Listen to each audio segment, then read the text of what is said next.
The first thing my mother-in-law ever said to me wasn't welcome or even my name. She looked me straight in the eye, her voice like ice breaking on glass, and whispered one word: arrogant. That was the night I realized I wasn't just unwelcome in this family. I was a mistake they wished they could erase. But here's the part they didn't see coming. The same woman they tried to push out of the room would soon be the only reason their family business, their legacy, survived. If stories like this move you, hit subscribe and tell me in the comments, where in the world are you watching from? This is absurd. Her voice cut through the air like the snap of a fan. I sat there, on the edge of the zabuton cushion, my hands folded in my lap so tightly my knuckles burned, my knees pressed into the tatami. My back was too straight, as if by sheer posture I could hold myself together. Across the low table, my mother-in-law adjusted the sleeves of her pale lavender kimono, her every movement precise, sharp, as though even the fabric obeyed her disdain. Arrogant, she hissed in Japanese, just loud enough for the others to hear. Then, in clipped English, her words heavier than the silence that followed, she added, "How dare you presume to speak about our business?" The room felt suddenly too small, too hot. The winter winds rattled the shoji screens outside. 12 pairs of eyes stared at me. The family, the senior executives, even Hiroshi, sitting to my left, looking down at his hands as though they were strangers to him. I swallowed hard, forcing the tremor in my throat into something steadier, something more dangerous. Because I had rehearsed this moment for weeks. The mahogany folder in front of me lay closed for now, its contents a quiet promise, or perhaps a weapon. I hadn't brought it to bluff. I breathed in, the faint smell of cedar and green tea filling my lungs, and let my eyes settle on hers. Because if you let me finish, I can save your business. There it was.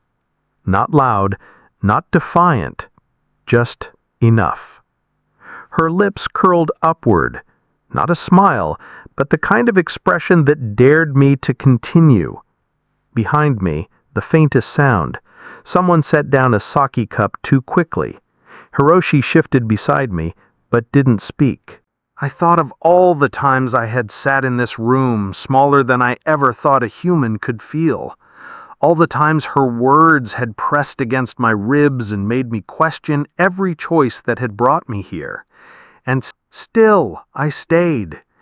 And now here we were, in the same room, on the same tatami, only this time the ground no longer belonged to her, not entirely. It had started weeks ago when I stumbled into the truth.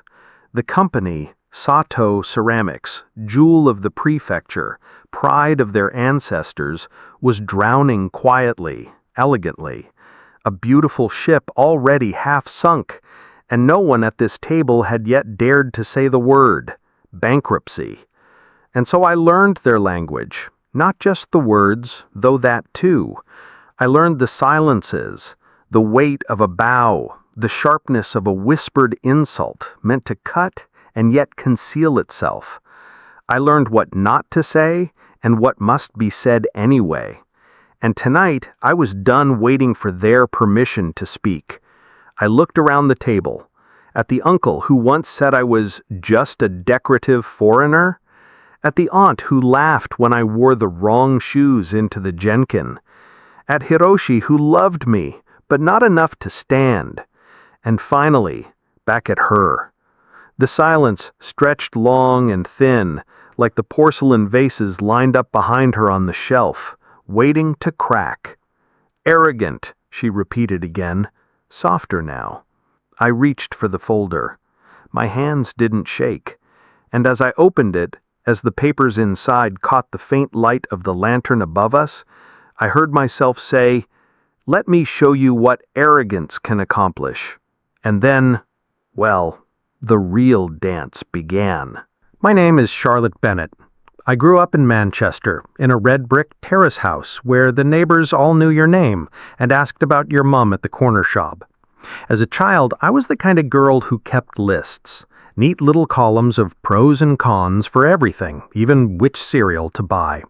I liked patterns, things that made sense. Numbers always made sense. And so it was no surprise to anyone, least of all me, when I became a business analyst, the youngest on my team at one of London's biggest firms. It was a Tuesday morning in late October when I first saw him, Hiroshi Sato. I was standing outside the conference hall, fiddling with my name badge, balancing a latte and a notepad. He stood a few meters away, leaning casually against the wall, hands in his pockets, watching the rain bead on the glass door. There was something about him that didn't fit the room. Too calm for the chaos, too quiet for the chatter. When our eyes met, he nodded. Not a smile, just a slight acknowledgement. It was infuriating and intriguing. Later that evening, after the panel, I caught him in the lobby bar, sitting alone with a glass of whiskey. I should have walked past, but instead I stopped. "You don't look like you enjoyed the talk," I said. He looked up and his mouth curved into the faintest smile. It was predictable. We ended up talking for hours that night, about markets and traditions, about how suffocating London could feel, about how he missed Kyoto in the autumn. He told me about his family's company, Sato Ceramics, makers of traditional kutaniware since the Meiji era. He spoke of it with pride, but there was something else there too, a shadow he didn't name. We started meeting in little pockets of stolen time, breakfasts before meetings, late walks along the Thames, quiet dinners in tucked-away places. There were details I began to notice, small things that said more than his words ever did. The way he aligned his chopsticks perfectly on the rest before eating.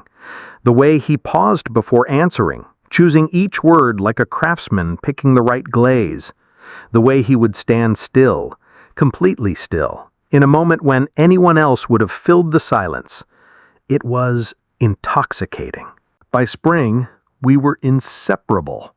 By summer, he asked me to marry him. Not in some grand gesture, no. It was just the two of us, sitting on a park bench in Hyde Park as the sun set behind us. He slipped a ring box from his pocket, opened it, and said simply, "Stay. Be my wife." I remember staring at him, startled, because of how matter-of-fact it sounded, and yet how desperately I wanted to say yes. "Of course," I whispered, and that was that. We married 2 months later, a quiet ceremony at the registrar's office, followed by champagne in the garden with a handful of friends. His parents did not come. "They are busy with the company," he explained when I asked, his eyes fixed on the floor. "They'll come around," he assured me, his thumb tracing the back of my hand. "They just need time to know you." And I believed him. But when he got the call that pulled him back to Japan, his voice tightened as he told me, "My father needs me. The company, it's not doing well." And I nodded, already packing my bags in my mind. "Of course, I'll come with you," I said. It never occurred to me to say no. We arrived at Narita Airport on a gray December afternoon. The air smelled different, sharp and clean, with a faint undercurrent of roasted chestnuts. At the arrival's gate stood his parents, his mother in a flawless pale blue kimono, his father in a dark suit, hands clasped behind his back. Their bows were perfect, their eyes were cold. I told myself it was just the jet lag, that they needed time. But as we drove through the winding streets toward their home, I noticed it, the silence between them. The way his mother's gaze flicked to me in the rearview mirror, her mouth tightening just slightly each time. The way his father never spoke my name. I tried to convince myself, even then, that I could earn their acceptance. What I didn't know was that they had already decided who I was before I even stepped off the plane. The house looked like it belonged in a postcard, a wooden gate framed by 2 stone lanterns, shoji screens glowing softly from within, a koi pond nestled in the garden, its surface rippling under the faintest touch of winter air. It was beautiful, heartbreakingly beautiful. And yet, standing there at the threshold, I felt as though the walls themselves were whispering, "You don't belong here." The car hadn't even stopped fully before Hiroshi's mother slid the gate open, her steps light but deliberate. She moved like someone who already owned every inch of the ground she walked on, and perhaps she did. "Yoku kite kuremashita," she said, her voice level but cool. Hiroshi translated automatically beside me, "Thank you for coming." But the way her eyes brushed over me, quick and assessing, suggested it was more of a formality than anything else. His father stood behind her, tall and rigid, hands behind his back, his gaze cutting through me, but never stopping long enough to truly see me. He gave the briefest of bows, no deeper than necessary, and stepped aside to let us in. The air inside the house was warmer than outside, but it didn't feel welcoming. It smelled faintly of incense and tatami, with something metallic underneath, like cold steel sheathed in ritual. I slipped off my shoes at the genkan, placing them neatly by the door. But before I could step up onto the raised wooden floor, his mother let out a faint hiss. "The left foot first," she murmured. And though the words were quiet, the edge in her tone cut through the room. I froze. Hiroshi gave me an apologetic glance as I adjusted myself, my cheeks already heating. We passed through a narrow hallway lined with calligraphy scrolls and framed family crests. The house seemed to stretch forever, room after room opening onto the garden, and in each doorway someone waited, uncles, aunts, cousins, all lined up, bowing mechanically as we passed. At first I thought, they're welcoming me. But then I saw the way their eyes darted away from mine too quickly, the way their mouths barely curved into smiles before falling back into stiff lines. It was not welcome. It was inspection. A small ceremony awaited us in the main room, a low table set with sake, lacquered trays of delicate sweets, and a single branch of winter plum blossoms arranged with clinical precision. We knelt on the tatami as Hiroshi's father gave a short speech about tradition and family honor. I couldn't understand the words, but I didn't need to. I could feel them. When the sake cups were finally raised, his mother's sleeve brushed against mine as she poured, and I caught her whisper, "Kitanai," dirty.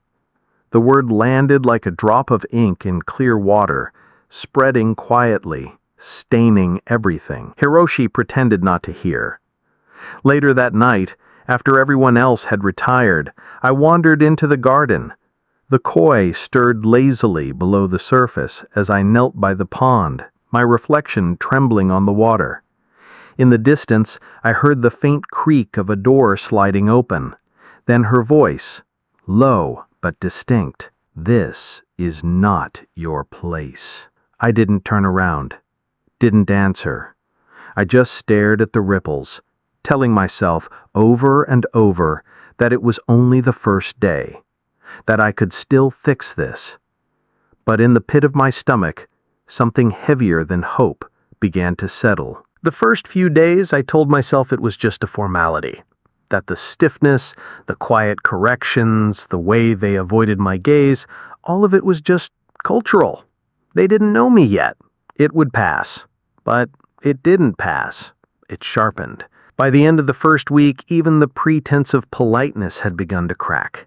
At breakfast one morning, I arrived a few minutes early, hoping to help set the table. The kitchen was already warm with the smell of miso and grilled fish. Hiroshi's mother stood at the counter, arranging plates with her usual perfect precision. "Ohayo gozaimasu?" I said, bowing slightly. No answer.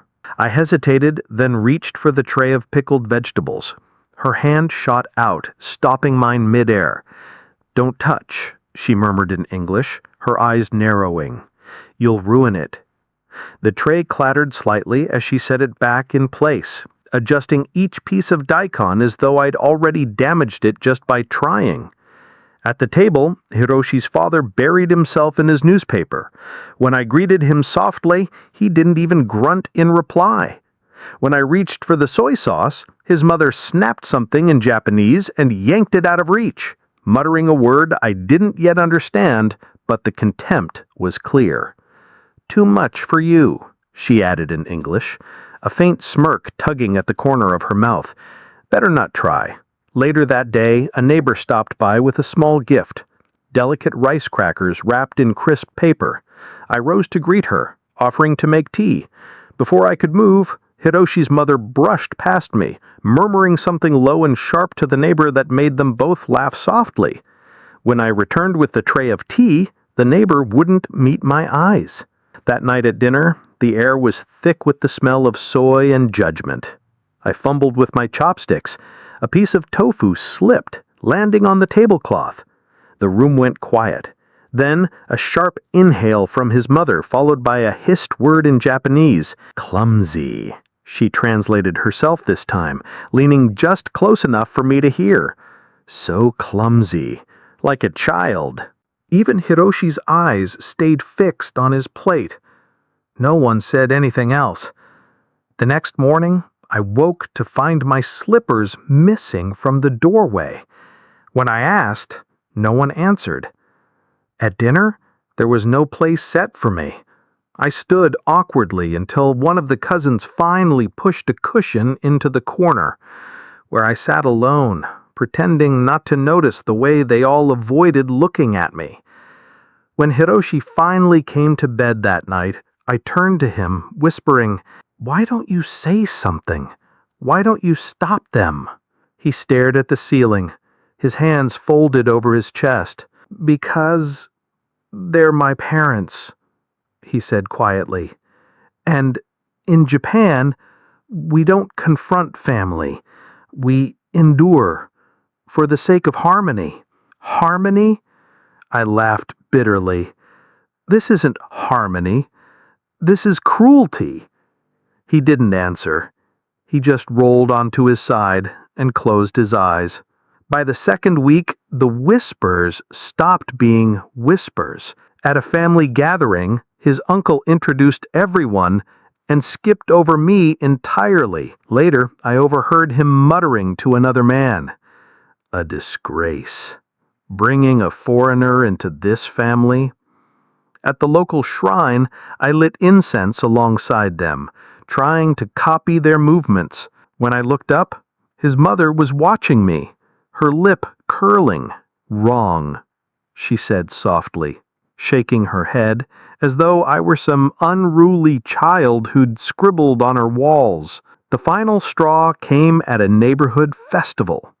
I'd saved up for weeks to buy a beautiful yukata, soft indigo cotton with delicate white cranes stitched along the hem. I spent nearly an hour tying the obi just right, my fingers aching from the effort. When we gathered for the family photo under the lanterns, I slipped quietly to the end of the line, smiling, trying to blend in. But just as the photographer raised his camera, her hand closed around my elbow. "No," she hissed, pushing me firmly out of frame. "You don't belong in this picture." The flash went off as I stood there, frozen on the sidelines, the sound of their laughter and chatter filling the space where I'd tried to stand. That night I sat alone in the smallest room of the house, the guest room they'd assigned me, scrolling through photos on my phone of a different life. The quiet was heavy, and for the first time, the thought crept in like a shadow. Maybe I made a mistake coming here. But even as the tears blurred my screen, something inside me whispered back, "No, not yet. Not like this." It happened on a Tuesday. Not with a bang, but quietly. as most dangerous truths tend to reveal themselves. That morning, Hiroshi had left early for a meeting at the regional office.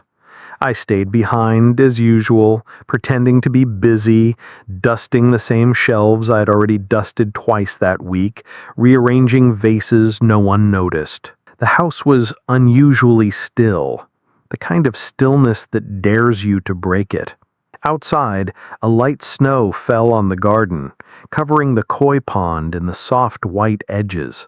I wandered toward the back of the house, where the offices were, a part of the home I wasn't exactly forbidden from entering, but never quite invited into either. The sliding doors groaned faintly as I pushed them open. Inside, the air smelled different, drier, full of paper and ink and something faintly metallic. Stacks of ledgers lined the shelves. A faint dust clung to everything. It felt less like a business office and more like a shrine to a crumbling legacy. I ran my fingers over the spines of the ledgers absently, just to feel something beneath my hands that didn't recoil at my touch. And that's when I saw it. A thick folder, leather-bound, with a fraying tie, shoved carelessly to the back of a lower shelf. Unlike the others, it wasn't labeled. And unlike the others, it looked like it hadn't been touched in years. I hesitated. Then I pulled it out. The tie came loose easily, and the contents spilled onto the desk.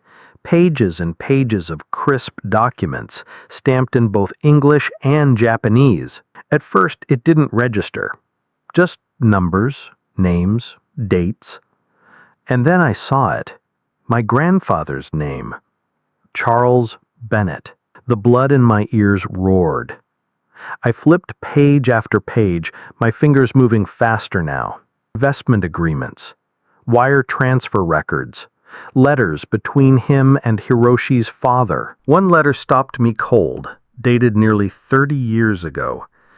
To Mr. Sato, as discussed, the Bennett family is prepared to provide additional capital under the same terms. No public acknowledgement necessary, but full voting rights retained by the Bennett heir should they ever choose to exercise them. C.B. I sank into the chair, clutching the letter, my chest heaving. Voting rights? Heir? The more I read, the clearer it became. My grandfather had bailed out Sato Ceramics decades ago, keeping them afloat through the post-war collapse and beyond. And in exchange, he retained majority control, quietly, in writing, but never exercised. And now I was his heir. I let the papers fall to the desk, my hands trembling. It was absurd. It was infuriating. It was perfect. All this time, they'd known. They smiled and bowed and whispered their contempt behind paper doors, knowing all along that their precious family honor stood on the back of my family's money. I sat there for a long time, staring at the documents. A strange calm settled over me, colder and sharper than anger.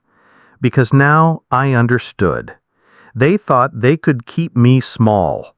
They thought if they pushed hard enough, I'd break. They thought I didn't belong here. But they were wrong. I stood, gathering the documents neatly back into the folder. Outside the window, the snow had stopped, leaving the garden eerily quiet, blanketed in white. Somewhere deep in the house, a door slid shut, a faint echo that felt like punctuation. I straightened my back, smoothed my skirt, and tucked the folder under my arm. They didn't need to like me. They didn't even need to respect me yet. But they were going to see me. And when they did, they would finally understand exactly who I was. That night, I didn't sleep. The folder lay open on the futon beside me. The papers fanned out like a quiet army of proof. Over and over I traced my grandfather's signature with my finger, as though the ink itself might whisper what to do next. By dawn, my decision was made. For weeks I had bowed and smiled and apologized, believing I could earn their favor through patience. But now I saw them for what they were, people too proud to admit they were drowning and too blind to see that I had already reached out my hand. So I stopped waiting for permission. It began the very next morning. I rose earlier than even his mother and dressed in my sharpest navy blazer, not the demure sweaters she preferred me to wear. I tied my hair back and stood outside the office doors, folder in hand. When Hiroshi appeared, startled to find me there, I spoke before he could open his mouth. "I'm going to help," I said simply. "You can tell them, or I will." His jaw tightened, but he didn't argue. Inside, his parents sat at the conference table, papers and ledgers stacked before them like offerings at a shrine. His mother's eyes flicked to my blazer, then to the folder in my hands, and narrowed into a smile so sharp it could cut glass. "You think you understand this business?" she asked softly, switching to English for my benefit. "You cannot." I didn't flinch. Instead, I slid the folder across the table and opened it to the page with the voting rights clause. Her fingers froze on the teacup. His father's gaze finally met mine. "I have the right to intervene," I said evenly, "and I intend to use it." And with that, I began. At first, they ignored me. They sat through my suggestions with polite silence, lips pressed tight, waiting for me to tire of the sound of my own voice. But I didn't stop. I pored over their contracts, highlighting hidden fees and outdated terms they'd let slide for years. I called suppliers myself, renegotiating delivery schedules and payment plans. I drafted an entirely new marketing campaign, in English and Japanese, to attract younger buyers overseas. When they rolled their eyes at my notes, I nodded calmly and worked later into the night. When they muttered about my Western impatience, I smiled and dialed the next client. In the evenings, I sat in the guest room with my laptop glowing in the dark, fingers flying over the keys as I built presentations they would never dare to ask for themselves. At 2 a.m., I taught myself enough Japanese business etiquette to hold a meeting without Hiroshi translating. At 4 a.m., I rehearsed how to say the hardest phrases over and over until my tongue cooperated. The first crack in their armor came quietly. One afternoon, the head of a major distributor arrived unannounced. He'd seen the new digital catalog I'd sent out, something they'd never bothered to update, and placed an order larger than they'd received in years. When the news came, I was in the garden, brushing snow off the stone lanterns.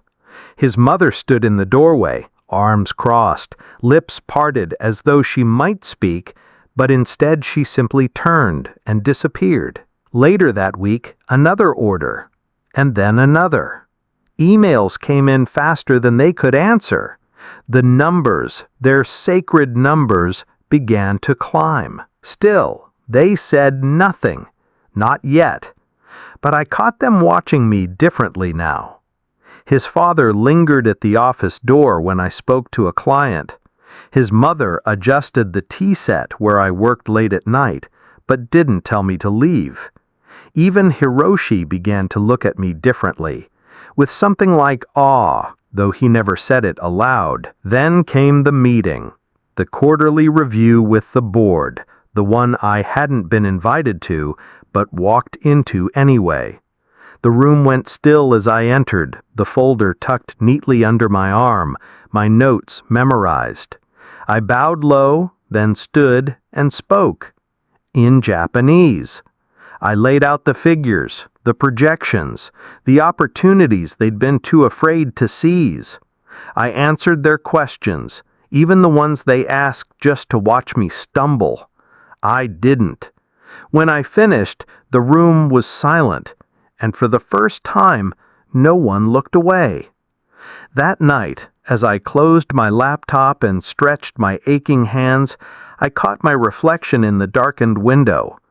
The woman looking back wasn't the same one who had arrived weeks ago, shivering in the Genkan, clutching Hiroshi's hand. She stood straighter, her eyes were steady, and she finally looked like she belonged. The table was set like a battlefield. Every plate, every lacquered chopstick, every folded napkin aligned with the same precision that had once made me feel small. But tonight, it didn't scare me. Not anymore. At the head of the table, Hiroshi's father sat in silence, his hands folded over a thick folder of ledgers. His mother, as always, wore her icy lavender kimono, but her eyes no longer skimmed past me as though I were invisible.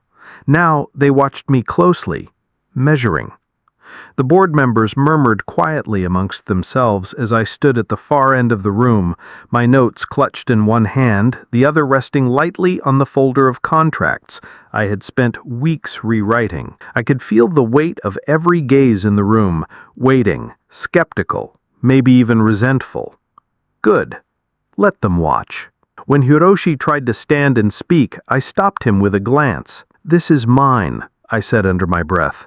And for once he stayed seated.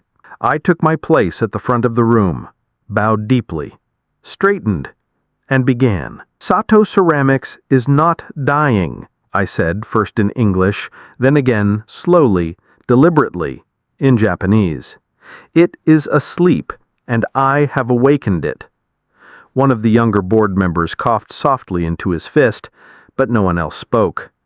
I moved to the easel and flipped through my presentation, graphs, numbers, new contracts, emails from foreign clients, shipping invoices with totals that even they couldn't ignore. "You've built a legacy," I continued, "but you let it fade because you are too proud to ask for help, too proud to see that what you call tradition is also fear." Their faces tightened, a ripple of offense, but none of them moved to stop me. I closed the final page and let the silence stretch. "I called you arrogant," I said at last, turning toward her mother. "You called me clumsy, dirty, unworthy of standing in this room." Her fingers twitched where they rested on her lap, but her gaze never left mine.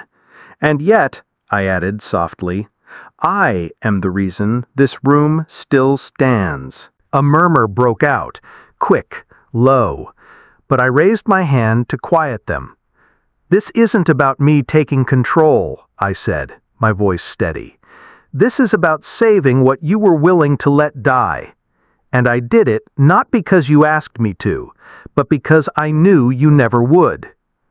I picked up the folder and slid it across the table toward his father. He stared at it, then at me, and then, slowly, he rose to his feet. For a long moment, no one moved. Then Hiroshi's father gave a short, sharp bow. "Arigato gozaimasu, Charlotte-san," he said, his voice quiet but clear. "Thank you, Charlotte." Gasps rippled around the room. I didn't look at Hiroshi, but I could feel his breath catch beside me. When I straightened, my mother-in-law's eyes finally fell. Her hands, still folded neatly in her lap, tightened on the fabric of her kimono. Then, to my surprise, she too stood. "Yoku ganbatta," she murmured, the faintest tremor in her voice. "You endured well." It wasn't warmth, it wasn't affection, but it was something. And for the first time, it was enough. The meeting dissolved slowly after that, the room buzzing with quiet conversation. Papers shuffled, chairs scraped against tatami. Hiroshi finally stood and touched my elbow. "You didn't have to do it like that," he whispered. "But I did," I whispered back, "because no one else would." He looked at me for a long moment, then gave the smallest, proudest smile I'd ever seen on his face. Later, as the room emptied and the lanterns dimmed, I lingered by the doorway, watching the snow drift past the garden stones. The same stones I'd knelt on weeks ago, ashamed, trying to make myself smaller. Now they looked different. Now they looked like they belonged to me too. Tomorrow there would still be whispers, still be glances, but tonight, They finally saw me. It snowed again that night. I woke early, as always, but this time the house felt lighter. Not warm, not yet, but no longer hostile. The faint smell of miso soup drifted from the kitchen. Voices murmured softly down the hall, no longer rising in sharp hisses when I passed. For the first time, no one turned away as I entered the room. At breakfast, a small dish of pickled plum, my favorite, had been placed at my setting without a word. When I bowed slightly to Hiroshi's mother, she gave the faintest nod in return. Her fingers smoothed the edge of her sleeve, as though nothing had changed, but she met my eyes and held them. That was all the acknowledgement I needed. The following days brought more quiet shifts. Hiroshi's father began asking me about suppliers, not in a warm tone, but at least with respect. One of the uncles stopped by my desk to ask how I'd managed to secure a particular contract. Even the cousins, once quick to avoid me, started offering shy smiles when they passed. The whispers behind my back didn't vanish, but they softened, and the words they used changed. Gambatta, I overheard one say in the hallway. She endured. One evening, I stood in the garden, alone, watching the snow melt into the koi pond below. The plum blossoms, still tightly furled, clung stubbornly to their branches. Somewhere behind me, I heard the faint click of a door, but no one interrupted me this time. I thought back to that first night here, when I'd knelt by this same pond, my reflection fractured by the water, my resolve no stronger than a breath of mist. I'd whispered to myself then, maybe I made a mistake. And now I whispered something different. I belong here. Hiroshi joined me a few minutes later. He didn't speak, just stood beside me, hands deep in his pockets, watching the ripples. Finally, he said quietly, "You changed everything." I shook my head, still staring at the water. "No," I murmured. "I just stopped asking for permission." That night, in the quiet of the guest room, though I supposed it wasn't really just a guest room anymore, I opened my laptop and began drafting a letter. To my mother back in Manchester, to myself, to anyone who might need to hear it. Belonging isn't a gift they give you, I typed. It's something you take, something you build, stone by stubborn stone, until even they can't deny you stand on solid ground. And sometimes, I added, pausing to glance out at the moon rising over the garden, you have to save what they're too proud to admit is broken, before they'll ever see you as whole. When the letter was done, I folded it neatly, slid it into an envelope, and set it on the desk. Then, I reached for the folder that had started it all, ran my hand over the embossed letters, and smiled. Tomorrow, the business would march forward. There would still be contracts to negotiate, orders to fill, tempers to soothe. The work would never really end. But the fight to be seen was over. For the first time since arriving, I felt steady. Not just tolerated, but indispensable. I looked down at my hands, still faintly ink-stained from the notes I'd written earlier, and I whispered to myself, softly, but with a certainty I hadn't known I possessed, they finally see me. If you've ever been told you don't belong, if you've ever felt invisible, unworthy, or unwanted, remember, belonging isn't something they hand you. It's something you build, step by stubborn step, until even they can't ignore you anymore. If this story moved you, if you're ready to hear more about love, resilience, and finding your place in a world that doesn't make it easy, then subscribe to this channel, because sometimes the most powerful thing you can do is refuse to disappear.